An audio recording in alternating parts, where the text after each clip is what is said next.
This show is based on Lakota Star Knowledge, which is about living in peace and looking at life as having three perspectives, and looking at these perspectives and saying, what can we learn from them? And where we get in trouble is when we look at these three perspectives and say, which one is the good one? And then we choose one of them and reject the others. And so what's happening here is duality. In duality, a person only comprehends 33% of everything, because he only accepts one of at least three perspectives, and that's where all the problems of the world basically come from. Racism, ethnocentrism, paternalism, and dogma, good versus evil, that all comes from duality. That violates natural law. Natural law says there's at least three perspectives, and it's about what can I learn from them. This is a really, really old perspective. This perspective is several million years old. This is the way the original humans were, our ancestors. They didn't see each other as skin color because they were communicating from within themselves.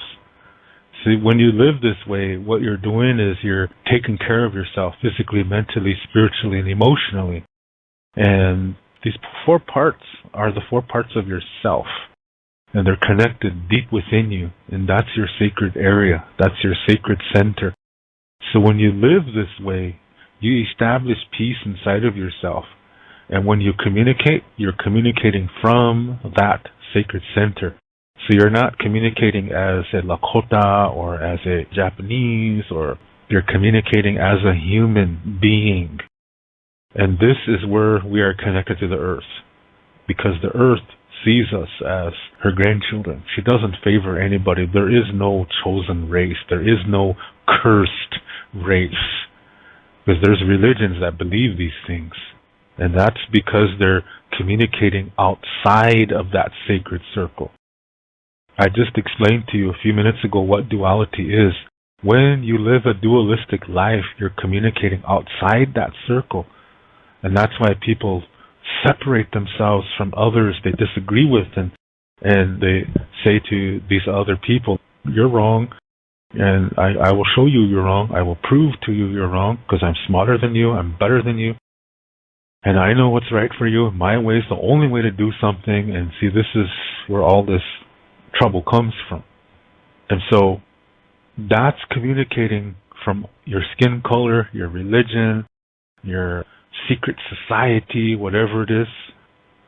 This is duality, because your communication is unhealthy and it doesn't have healthy power, because you're out to oppress others that are different than you, or you stay away from them and just don't want to have anything to do with them. And people who are this way are also racist too, they're the same way. It's just that they don't oppress. They're more like victims. A lot of problems come from that. And as such, dualistic people reject people who follow after Lakota Star Knowledge ways of learning. And from Lakota Star Knowledge, we see duality as a difficulty. And how we see that is looking at it, learning it, and see how it works, and make it work for us. We learn from it, and whatever emotions came with that, those emotions leave, they give you peace, you become emotionally developed, that helps you develop spiritually, mentally, and it affects your physical health in a good way. So you have to take care of all four parts though. You got to go out there, eat right, exercise, and you don't have to be gung-ho about it, but to be sensible, eat sensibly, go out there and move your body around, dance, do Zumba, or all kinds of things like that. So in duality, people only accept 33% of reality. That means when they have difficulties, they don't completely process the emotions. So most of the emotions are still trapped inside of them. So what happens is they end up not knowing themselves. Because when you have peace, you know yourself. You've taken that time to do that. In Lakota Star Knowledge, you've taken the time to know yourself, to establish the peace, And so when you experience anything new for the first time, you take the time to check it out. When it's a totally new experience, and you just have no clue what's going on, that you have to check it out and then learn from it. And then now you have the knowledge. In duality, they don't do that because they don't know themselves. Too many emotions are trapped inside of them. They can't have peace. This results in them not knowing themselves, and this is why they're so judgmental. And anything they don't like, anything they disagree with, they judge it right away without even taking the time to check it out completely. They just hear a few things, and then they totally throw it out. Call it bad, call it evil, stupid, or whatever. That is duality. They don't develop spiritually because they don't develop emotionally. Instead, they develop inferiority complexes and low self-esteem and low self-worth. That is duality. That is unhealthy living. Our ancestors called each other Ikje Oyate. They didn't say, oh, there's the red people, there's the yellow people, there's the white people, and there's the black people. They didn't say that. Doesn't even have that. Yeah, red people would be Oyate Luta. That doesn't exist in any Lakota Star Knowledge stories whatsoever. It says Ikje Oyate, human being, common people. Lakota people is our tribal, cultural identity. But that's not the important one. The important one is underneath, because underneath is where you connect to the Grandmother Earth, where your sacred center is. That's where you're a human being. That's Ikje. This is how our ancestors were. They were Ikje Oyate before they were Lakota. Because Lakota didn't even exist yet. That comes much, much later. That comes with the ceremonies, and the ceremonies are not even 2,000 years old. Even the white buffalo calf pipe is not even 600 years old. That's recent when you're talking about how old the earth is. So when I say ancestors, I'm going millions of years ago when there were no ceremonies, there were no sacred items. It was just a way to live with nature. That's the basis. And then they're aware of the natural laws. Like attracts like. You attract what you are what you attract. This word Midakwe Oyasing. Through the Lakota perspective, we all are created from the same original 4 elements in the universe. And that makes us all relatives. That's why we choose this word Odakuye, which means relations, relatives. And we say Midakuye, meaning my relatives. And then we say Oyasi, that means all. So when we're saying that, it's not just saying, oh, hi, cousin tree. You know, you can talk like that if you want to. There's nothing wrong with that. I mean that because we come from the same 4 basic elements and we're just organized differently, that makes us relatives. But it is saying we're connected to each other. But it begins within you. Inside of you is a universe. Yeah, everything is connected inside of you, just like you are connected to everything around you. This is the Lakota Star Knowledge definition of Mitakwe Oyasi. In Lakota, we have this concept of the medicine wheel, and it has 4 parts. Star Knowledge order of the colors is the black is at the west, white is at the north, yellow is at the east, and red is in the south. This comes from the Lakota Star Knowledge version of the creation story. And the direction west is the first direction that was created, then north, then east, then south. But these 4 colors, they just represent those directions. That's all they represent. They don't represent races of people. It says nothing about skin color. So when it's talking about the red road, yeah, Changuluta, this is actually the road to life. Red does not represent Indians. It represents life. In the beginning of the creation of our grandmother Earth, lava was flowing. This was her blood.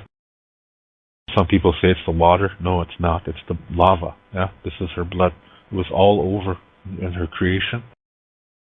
And our blood is red. Lava is lots of plants also have red blood. Animals have red blood. This is life. Red does not symbolize Indians. It symbolizes life. So the medicine wheel does not represent races of people.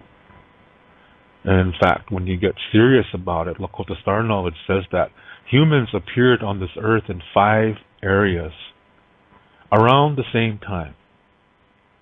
And when they intermingled with each other, they didn't call each other by skin color.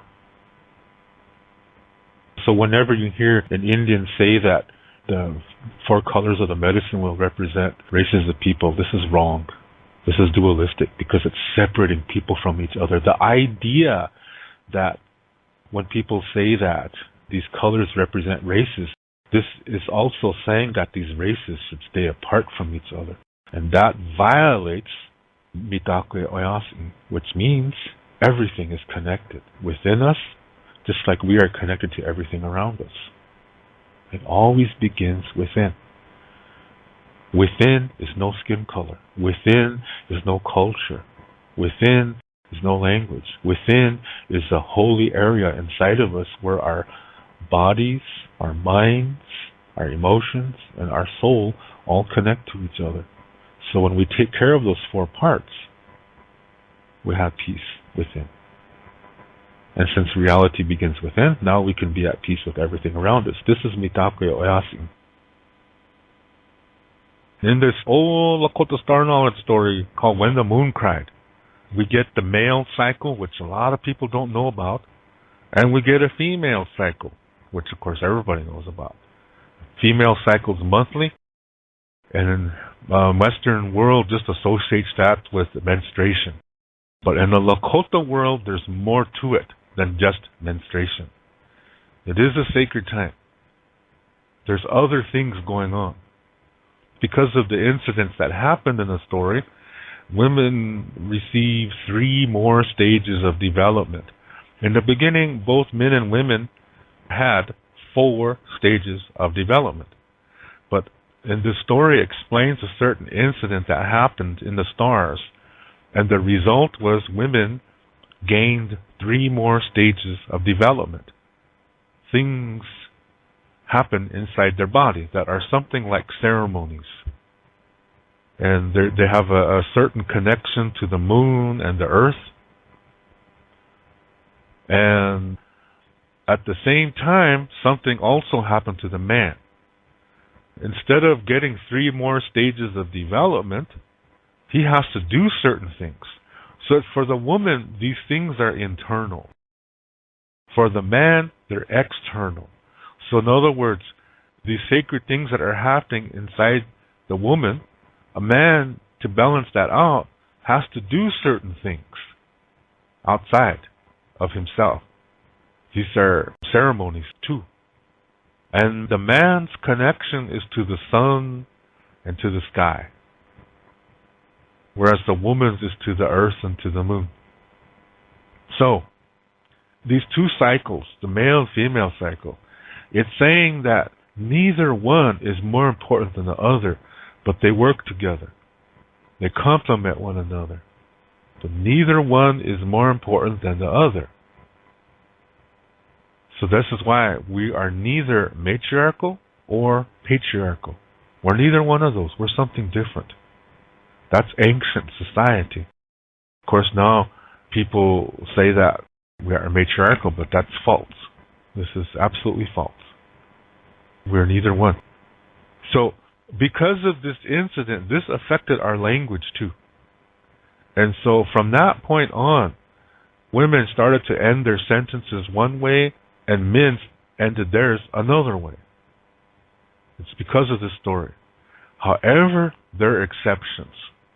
Sometimes you have a woman who's born with the mind of a man, and vice versa. Sometimes you have a male who has the mind of a female. They're sacred words for these people. Today they call them, in the Western world, they're called transgen. But back then, they're accepted. Remember, Lakota Star Knowledge says that reality begins within. So if your mind is female. That's what you are. It doesn't matter what body you have. So that person will dress like a woman if it's a boy.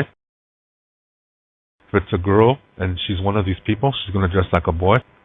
And they're going to be accepted as such because the people are taught that reality begins within. So this is how that happens. So you see, there's exceptions. Now that's just 2 examples of more. There's other exceptions too. There's 7 genders. People think there's only 2. There's actually 7. So because of these exceptions, our language is this way, our culture is this way. There's more than one way to do certain ceremonies. So yeah, there's going to be exceptions to the rules. This is because we are not dogmatic. Back in the late 1800s, when we were placed on reservations, there were prison camps in the beginning. And this is a situation where we couldn't leave. We were not allowed to hunt. Our knives and guns were taken from us. And we were only allowed to eat whatever the American government gave to us, which was really no good food. The quality of the food was okay when it left places like Chicago and stuff like that. But once it got to some of these train stations between there and the reservation, a lot of these handlers would sell it. And then they would buy old food and put that in there instead, and these middlemen would make a lot of money. So what we got on a reservation was bullshit food. It was really no good. And we ended up getting all kinds of diseases like heart diseases, hypertension, diabetes, things like that. And then at the same time, our language and ceremonies were declared illegal by the United States. So we were hit physically, spiritually, and emotionally. Soon after that, our minds became weak. These are the 4 parts of the self. So with the 4 parts of the self being sick, we lost our connection to our sacred center. So we started to focus on communicating away from that. And then the priests came from the various churches, and they learned our ways and said that since our ways conflict with the Bible, that our ways are evil, that they come from Satan. They come from the devil. So in our weakened states, we slowly began to accept that. Now, another thing is that there were some Lakota people that didn't want to accept that. They wanted to hang on to the traditional Lakota star knowledge ways. And if they revolted, they were sent to a mental hospital in Canton, South Dakota, which was set up for all reluctant Indians in America that did not want to become Christianized. They were sent there. And these church priests also committed the medicine men, medicine women, holy men, holy women.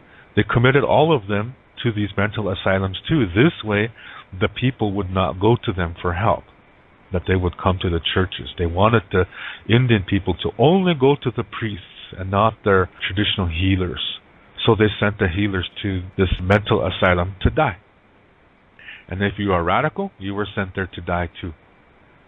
So while this is happening, the priests are saying to Indian people, if you believe our way, we will help your children. And so it was a very, very dire straits time. And so a lot of Indians became Christians because of that. Like I said, we were weak-minded too at that point. And those who stuck it out, there were people who refused to accept Christianity, but they went to church anyway. What they were doing was they were putting up a candy store front. On the outside, they were acting like good little Christian Indians, but on the inside they weren't. They were star knowledge people. They did this because they didn't want to get sent to that mental asylum to die. That's sad, isn't it? But that's part of what happened back then. And it's because of these people who maintained this knowledge in secret. Thanks to them, they passed it down to certain people, like me, and we still have this knowledge. And I'm sharing it with you. Because this regards the sacred center. And we all have that. This is not a Lakota thing, this is a Ikje Oyate thing. Ikje Oyate means human being. When you live this way, you communicate as a human, not as a Lakota, not as a German, or a Japanese, or an African. You communicate as a human. That's really important to know. So, that's how it was back then. Now remember I said that the priest said to the Indians, we will help your children. So, they took the children away from the parents, sent them to boarding school hundreds of miles away, where these children were tortured to speak only English and learn the civilized Christian way. If they spoke about home, they were tortured. These schools didn't do background checks in those days. The pay was really low. So they got really no good teachers in these schools. A lot of these teachers were sadistic. They got sexual pleasure from torturing people. And here, this is like summer holiday camp for them. And the same thing for perverts. A lot of perverts now had their pick of the litter. And they could get away with it. That's what happened. A lot of these children were murdered. They were killed. They were raped. They were molested. And there's a lot of unmarked graves near these schools. Not all these children are accounted for. So, those who made it through, what they learned was whatever they saw. Because a lot of these children never went back home. They were told by the priests that their families had died and that there was nobody there. And that broke their hearts. This is why some of these children, they were so sad they couldn't eat. And they ended up starving themselves to death. And those who made it through, like I said, they didn't really survive because they were not able to process all these emotional traumas that they experienced. They didn't know how, because the only adults that were around them were these unhealthy, abusive people, teachers, dorm matrons, cooks, janitors, priests. They were all unhealthy to them. That's all they knew. They learned how to become victims, and they learned how to become abusers to those who they considered weaker than themselves. So they didn't really survive. A lot of these children that made it through these schools, they had a lot of traumas that they didn't know how to deal with, because all they saw was abuse. That's what they learned. There was no adult healthy role models to emulate. And remember I said these children were told that their families were all dead, so they didn't go back during summer holiday. They just stayed at these schools and worked. So when they left these schools, they tried to live in mainstream America. Nobody accepted them. They would say, you're a heathen. You're a dirty Indian. So they couldn't even get jobs off the reservation. And when they went back to the reservation, to their people, they ran into more problems. Many, many times they were not even accepted by their own people, because their own people were saying, you're too white. You act like a white man. So they're caught in between. So a lot of them turn to alcohol to try to hide all of it, to try to forget everything. They turn to alcohol and then later drugs. There were some who tried to make it. They married each other because they knew each other went through the same thing. And they didn't want their children to go through what they went through. So they didn't teach them the language. They didn't teach them the culture. Those children, the children of these first generation boarding school people, those children are today's elders. When they were born, they didn't learn the language. They didn't learn Lakota Star knowledge. They never got the opportunity to.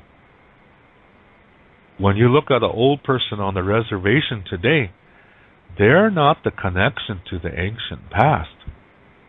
No, they were born in a Christian background at a time when the reservations were strongly Christian. So this is what happened. That's a native experience that a lot of people don't realize. This is what happened all over America and Canada too. So the next generation, they are sent to boarding school too. No choice. It's a little bit better, but they're still abused. They're still getting treated really no good. And so they grow up, have children, and they don't teach their children anything. What can they teach them? They don't know anything concerning their own language. This is why today most people cannot speak their own language, and what little cultural information they know is Christianized, meaning it's dualistic, and it's not the original ancient form. Okay, so the first generation of Indian kids that were sent to boarding school, since all around them were unhealthy adults who did nothing but abuse them, they didn't receive healthy parenting. They missed things that they should have learned about life. So they're lacking emotional development. So when they grow up, and those who make it through these boarding schools and then they have children, those children are also lacking that emotional support, that emotional development, because the parents don't know how to do it. All they knew and all they learned was abuse. All they experienced in these schools was abuse. So they have a hard time trying to be a healthy parent. So they do the best that they can. But the children still are not receiving the proper emotional development, the experiences that healthy children should receive from healthy parents. They're still missing that. And so when that second generation grows up, they know even less concerning healthy parenting. And so their children receive even less. And every time this happens, the next generation becomes more dualistic than the previous one. So let me try to say that again. The first generation boarding school kids, they didn't receive proper parenting skills. So when they have children, their children are not receiving healthy training that they should be receiving. They're receiving even less than their parents. Now that second generation, when they grow up, see, they know even less. So when they have children, those children are receiving even less, and it gets worse with each generation, which also means that the less healthy emotional development they receive, the more dualistic they become. So with each generation is more becoming emotionally underdeveloped, they're also becoming more dualistic. So today, it's a huge mess on the reservation. As a whole, we're incredibly underdeveloped emotionally, and we are incredibly dualistic. We're quick to attack each other. We're quick to pull each other down. We're just like the rest of the civilized, dualistic world. Notice I didn't say white man, because this is all over the world. It's not just among white countries. It's all over the world. Wherever there is a dualistic ideology, where one gender is considered less than and property of the other gender, you're going to have incredibly underdeveloped emotional people, which equals incredibly dualistic people. And that is unhealthy. So that started by the time of the late 1800s on the reservation. To learn more about Lakota spirituality, I have written a book called Wicoh'an. This book also includes Lakota star knowledge information. All the videos that I make, which are about Lakota spirituality, Lakota star knowledge, and cultural information, are based on this book. This book costs 99 American dollars, and this price includes the shipping cost as well as a tracking number. And to learn more about Lakota language, I have written a Lakota language book called Shonte Etaha Owoglake, Speaking from the Heart. And all my Lakota language videos are based on this book. This book cost 119 American dollars, and this price includes the shipping cost as well as a tracking number. I also teach online, and I give spiritual consultations as well. The price for these sessions are 35 American dollars an hour. If you are interested in any of my services and products, you can send payment via PayPal to my email address, which is hehaka7@yahoo.com. That's HEHAKA, the number 7@yahoo.com. And also include your shipping address and your email address when you send your payment. Lila Pilamayelo. Thank you very much.